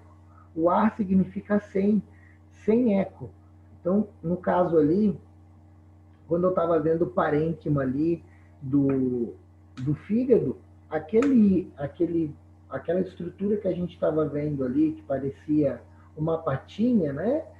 A gente sabia que era um vaso. E aí eu não sabia, poxa, mas o vaso, no ultrassom, ele vai aparecer escuro? Sim, ele vai aparecer escuro, porque ele é líquido, tá bom? Então, nesse caso, ali, ele vai aparecer escuro. Tudo bem? Quando o tecido, o parênquima, ele aparece em tons de cinza, a gente já sabe que eu estou analisando algum tipo de parênquima. Então, no nosso caso, a fisioterapia, o parênquima que a gente vai dar ênfase é no tecido muscular, tá bom?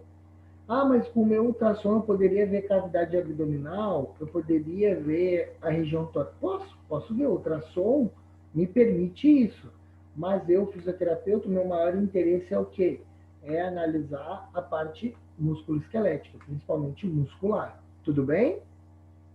Agora, quando eu estou observando estruturas que são mais densas, né, como o osso, às vezes também eu vou ter o gás, a imagem ela vai aparecer mais clara, ela vai aparecer branca, ela vai aparecer brilhante.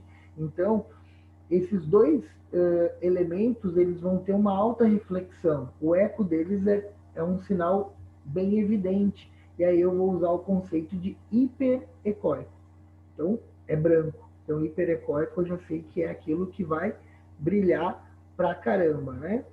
E isoecóico é aquilo que tem a mesma tonalidade, né? Então, a gente vai perceber que existem alguns tecidos que eles vão apresentar o mesmo tom, o mesmo parênquima ali. Então, se eu estou vendo, por exemplo, o tecido que é o fígado, que foi aquela primeira imagem que a gente viu, ele tem que ter um tom de cinza mais escuro e contínuo, né? Se ele tiver uma alteração, eu já sei que alguma coisa está acontecendo ali. Se ele tem vários pontos que são mais brancos, né, que eu vou chamar de se ele é branco, qual é o termo que eu vou falar, Jennifer? Eu estou vendo um parênquima, e aí naquele caso ali, ele aparece hiperecóico, o que tem dentro? Hiperecóico, né? Exatamente. Então, então a brincadeira vai ser essa. Então eu vou usar sempre esses conceitos: anecóico, hipercóico, hiperecóico, isecóico. Não se preocupe que a gente vai fazer depois um exercício, a gente vai ver várias vezes a imagem e isso vai entrar na nossa mente tranquilamente. É igual a história do rádio opaco e do rádio transparente. Primeira vez que a gente escutou esse conceito, a gente ficou, meu Deus, e agora? Agora a gente já gravou, tá tudo tranquilo. Da mesma forma, o ultrassom tem essa característica. Tranquilo?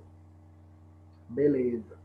Então aqui ó, a gente consegue comparar os tecidos, né? Então eu consigo ver o que é um tecido normal, qual é um tecido que está próximo, se esse tecido, ele muitas vezes ele tem líquido ou não, né? Então eu consigo ver que tudo aquilo que é anecoico é aquilo que está escuro, né? Então, ou seja, é água, né? Então, conforme, ou líquido, né? Então, esses conceitos a gente vai trabalhando aí no decorrer das nossas aulas. Tudo bem? Beleza. Então, para quem quiser fazer o print, quem quiser anotar, isso é bem importante. Então, toda vez que o ultrassom ele recebe o eco, ele recebe esse sinal, né? A gente vai utilizar esses conceitos aqui. Então, o que eu falei ali é o que está aqui, né? Anecoico, hipoecóico, isoecóico e hiperecóico. Então, só os exemplos que a gente vai ver.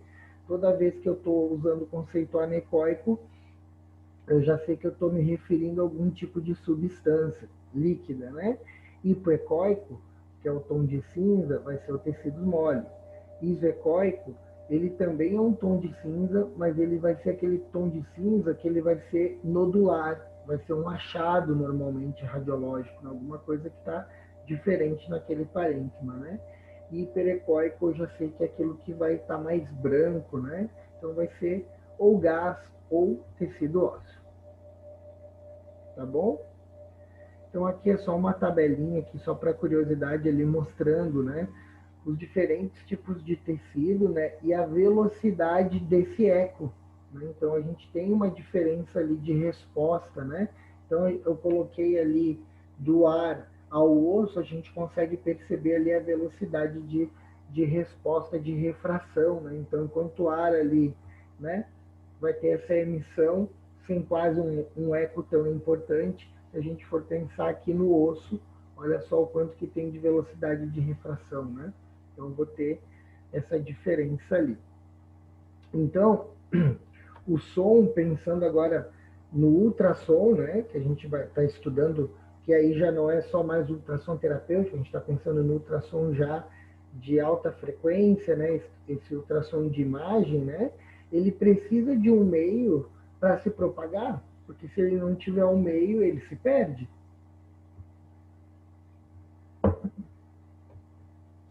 Então aqui, ó, a gente tem um esqueminha que está mostrando o que é sólido, o que é líquido, o que é gasoso, né?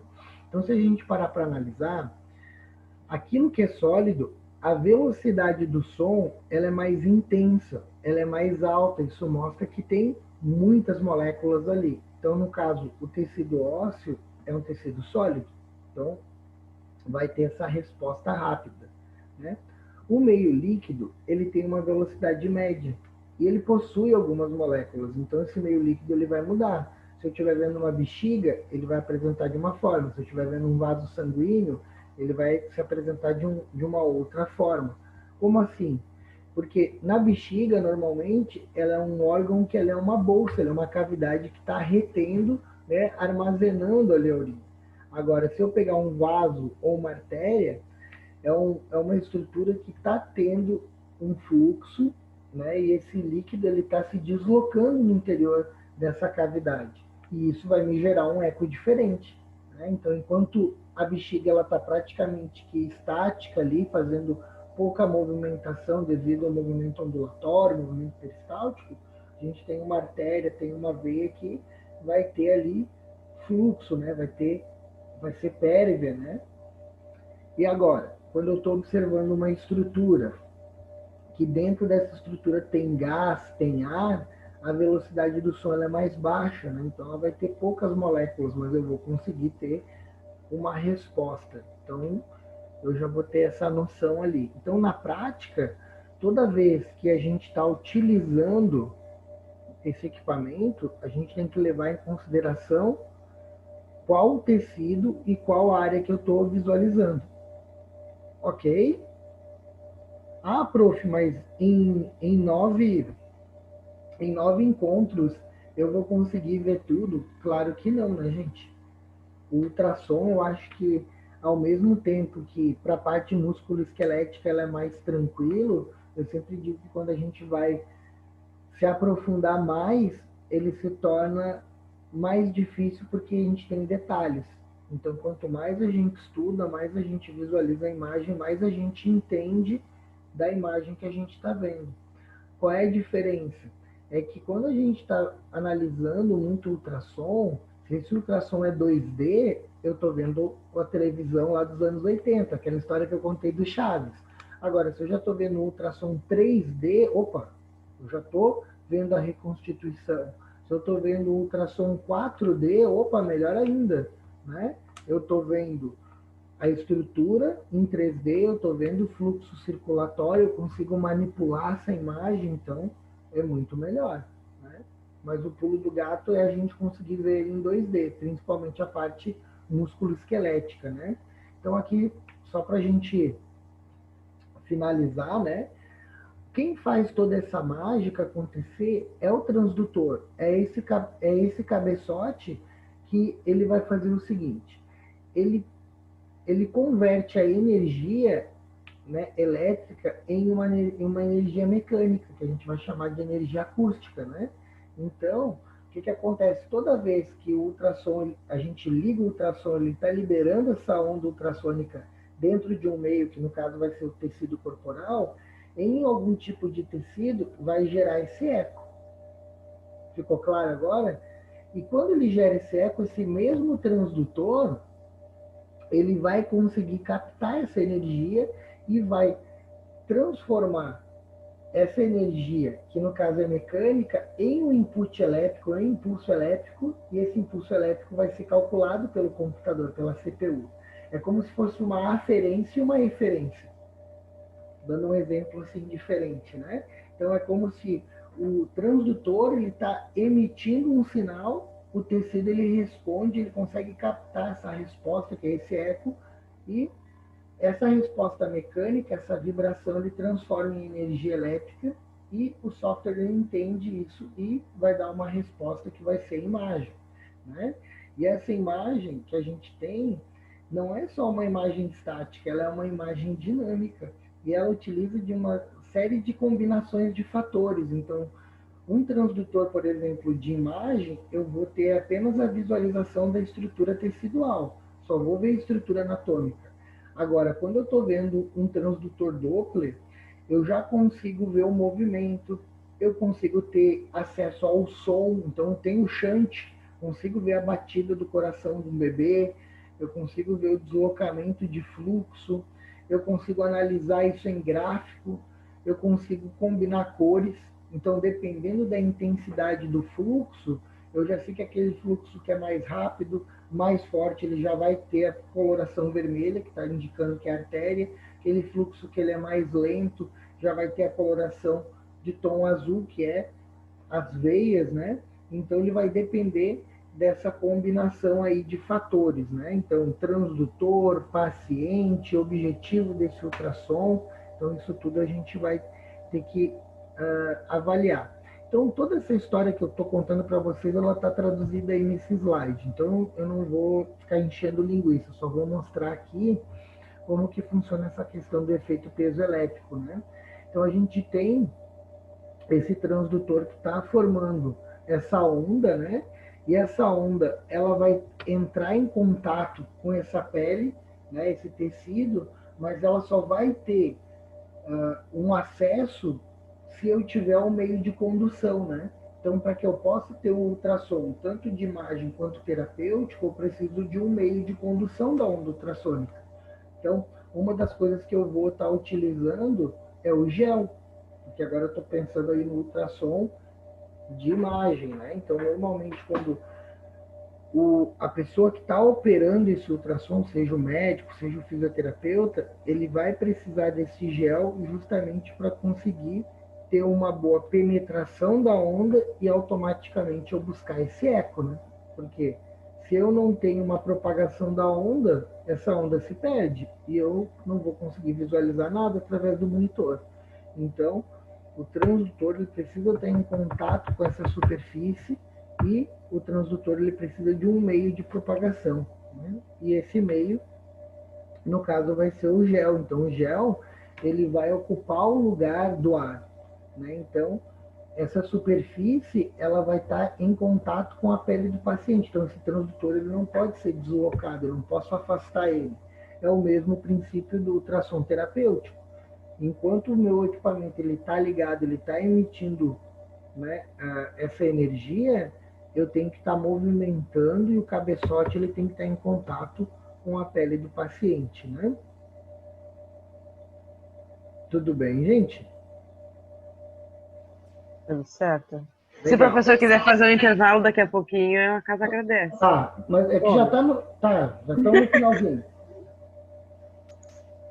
Segura a onda aí que nós já estamos no finalzinho. Beleza. Tá. Então aqui é só mostrando o cabeçote, né?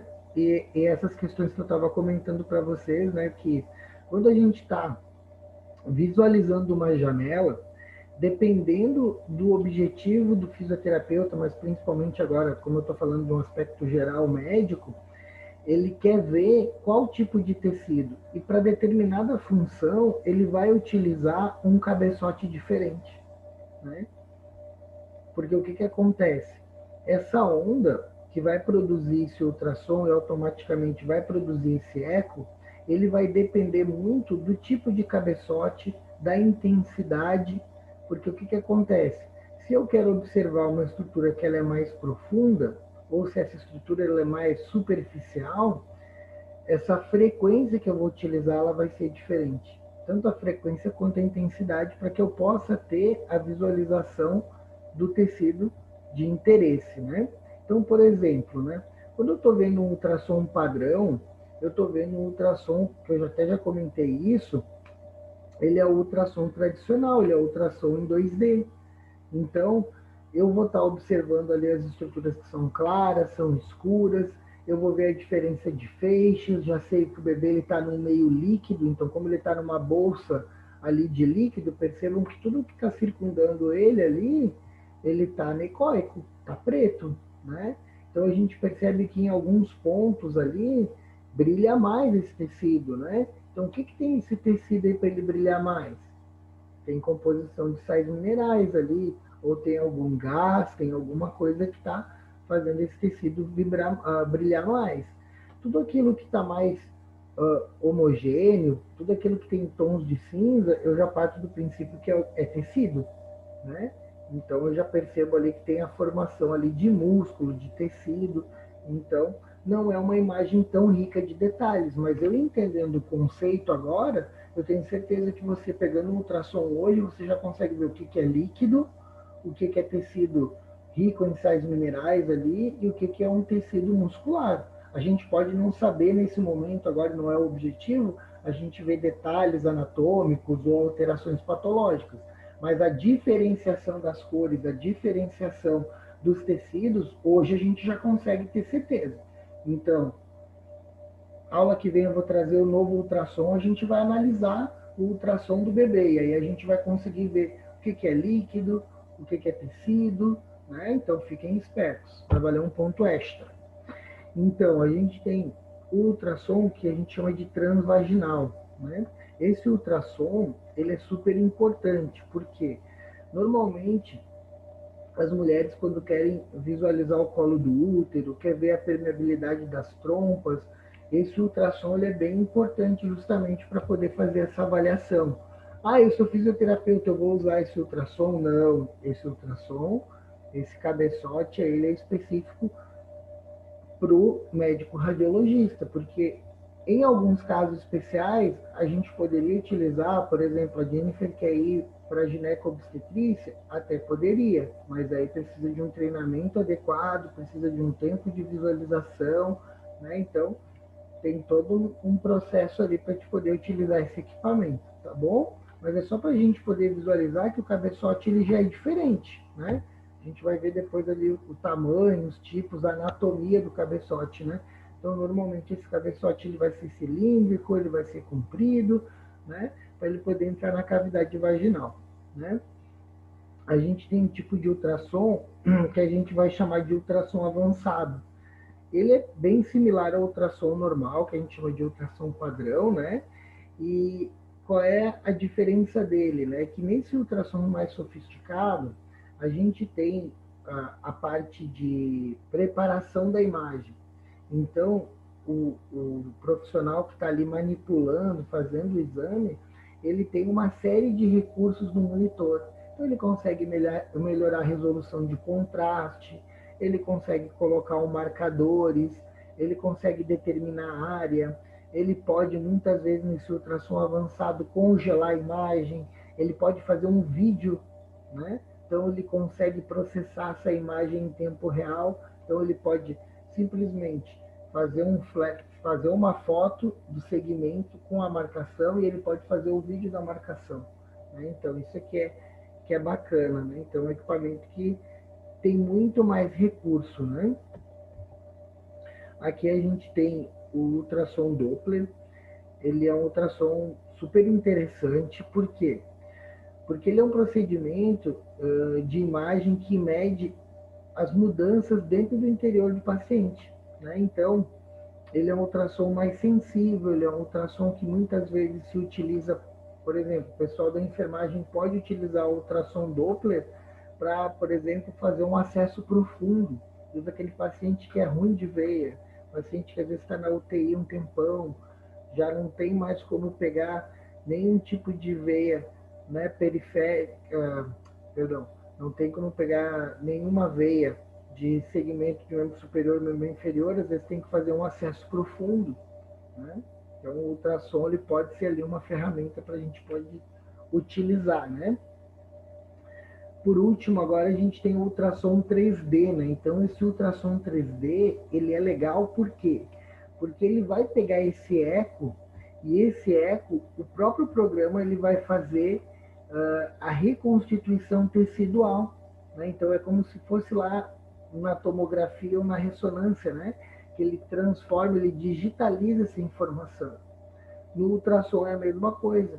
Ele vai pegar esse eco e vai transformar essa frequência em imagem, né? E aí a gente consegue ter ali a imagem do bebê em 3D. Então, normalmente, quando a gente está ali muito ansioso para ver a carinha do bebê, a gente pede esse ultrassom em 3D e aí a gente consegue analisar não só a anatomia da face, mas perceber alguns pontos importantes para o desenvolvimento do bebê na vida intrauterina, né? Se tem fechamento do tubo neural, se tem simetria, se não tem nenhuma anomalia, se não tem dedinho a mais ou dedinho a menos, por exemplo, né? A gente consegue ver ali a questão da coluna vertebral, a gente consegue analisar o narizinho do bebê, né? Então, existem alguns sinais anatômicos que podem nos dar alguma referência para uma determinada patologia ou síndrome, né? Que a gente vai ver isso melhor no próximo encontro, tá bom?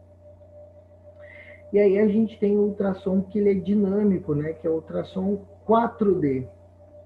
Então, qual é que é a diferença, né? É que no ultrassom 4D, eu não estou vendo mais só apenas a imagem do bebê, né? Eu estou vendo a movimentação do bebê, né? Eu estou fazendo um filme. Então, no 4D, ele é um ultrassom dinâmico.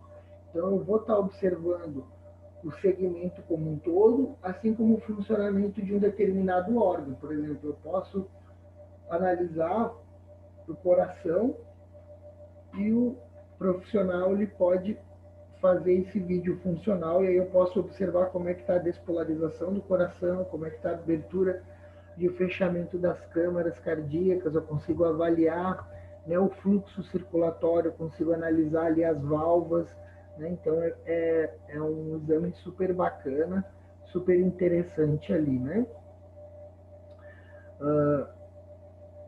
É a mesma coisa que eu estava comentando agora anteriormente, né? Que é a ecocardiografia fetal.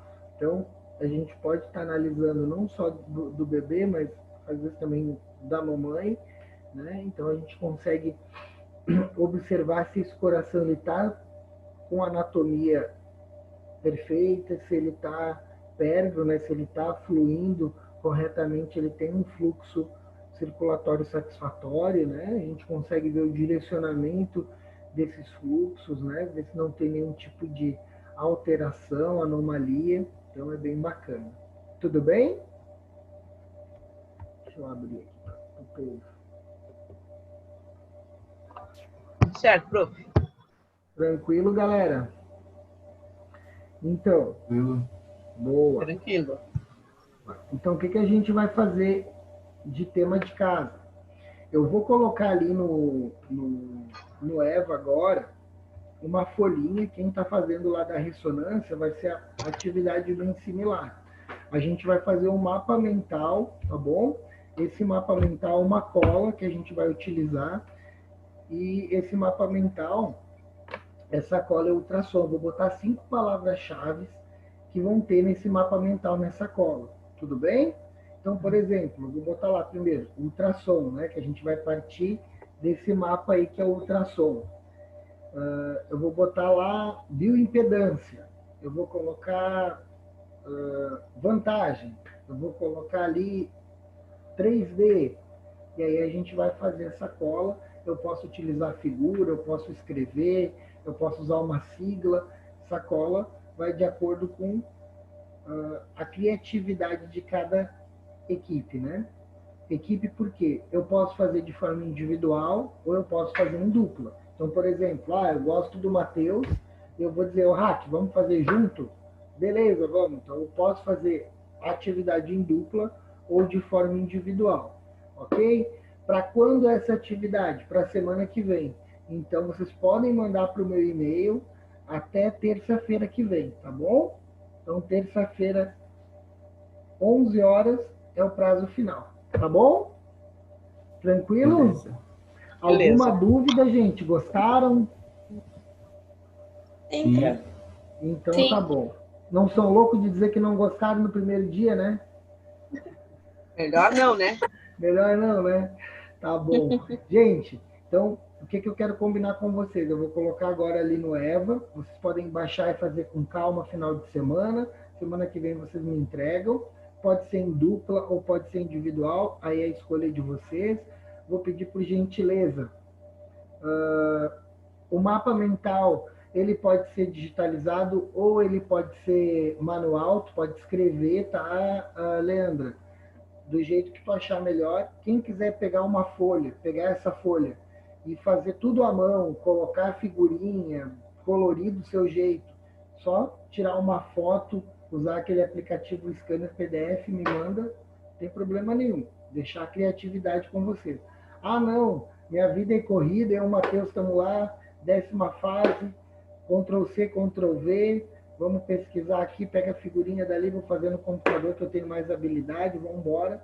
Vou deixar livre para que cada duplo, cada indivíduo faça a sua atividade. O importante é cumprir o combinado. Então, a gente tem aí uma semana para fazer esse mapa mental. Então, leiam com calma, aproveitem ali, tá? O material de apoio, tudo bem? Uma outra coisa que eu ia combinar com vocês. Então, aula que vem vai ser aula com a doutora Manu. Não se atrasem, vamos começar ali às 19 horas. Tá bom? E por último, Jennifer, faz uma gentileza. Cria o grupo ali. Eu vou botar agora o meu telefone. Professor, eu posso colocar meu telefone aqui no chat para ela? Pode. Porque então, eu não conheço. Isso, vou botar aqui Jonathan. Ó, que é o meu aqui, ó, Jonathan. E aí eu vou pedindo para que todo mundo coloque o seu telefone. Isso. Jennifer, vai fazer o grupo, né? Boa. Beleza. Aí, Professor, Oi. sempre será às 19 horas as nossas aulas? É que é o horário da nossa aula, né? É, tá. Uhum. Daí sempre às 19. Se um dia Tá. a gente quiser combinar ou mais cedo ou mais tarde, às vezes tem um jogo lá do campeonato, não sei o que lá, Pamela, do teu time, tu torce pro Guarani de Palhoça, tá lá na Série B, né? Final do campeonato e o jogo é às 19 horas, aí a gente faz uma força-tarefa, aí a gente faz mais cedo, faz mais tarde, Tá tá bom. bom? Mas a Uhum. princípio vamos sempre manter o horário da aula, tá? Se por algum acaso, às vezes tu tiver aqui na final desse campeonato e não conseguir assistir, aí o prof vai gravar a aula e tu pode ver a aula depois, tá bom? Tá, tranquilo. Então tá, gente, muito obrigado.